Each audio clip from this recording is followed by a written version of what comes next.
கொஞ்சம் பட்டர் போட்டுக்கலாம். கொஞ்சமாக பட்டர் போட்டுக்கலாம். கொஞ்சம் உருகிட்டு கார்ன்ஃப்ளவர் மாவு கொஞ்சோண்டு அதை கலக்கி வச்சுக்கலாம். இல்லை இந்த மாதிரி செஞ்சு சாப்பிட்டா ரொம்ப சூப்பராக இருக்குது. உடம்புக்கு ஹெல்த்தி.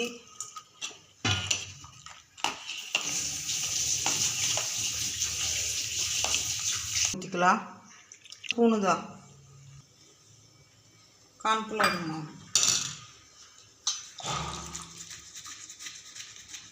கொஞ்சம் ஒரு ஸ்பூன், சின்ன ஸ்பூன்னு ஒரு ஸ்பூன் பெப்பர் பொடி போட்டுக்கலாம்.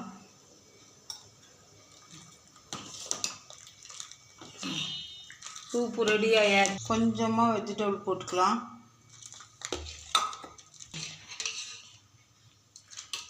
Vegetable soup ready. Vegetable egg soup செமையாக இருக்குங்க. இந்த மாதிரி நீங்களும் வச்சு குடிங்க. உடம்புக்கு ஹெல்த்தி. குழந்தை குட்டிகளுக்கு கொடுங்க. பெரியவங்க சின்னவங்க எல்லோரும் செஞ்சு சாப்பிடுங்க. செமையாக இருக்கும்.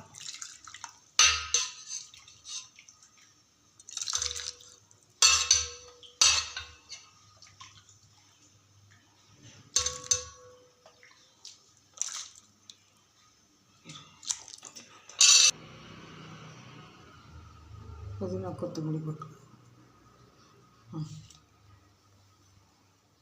இந்த வீடியோ பிடிச்சிருந்ததுன்னா லைக் பண்ணுங்கள், ஷேர் பண்ணுங்கள், சப்ஸ்கிரைப் பண்ணுங்கள், கூட இருக்க பெல் பண்ணி கிளிக் பண்ணுங்கள். தேங்க்யூ ஃபார் வாட்சிங்.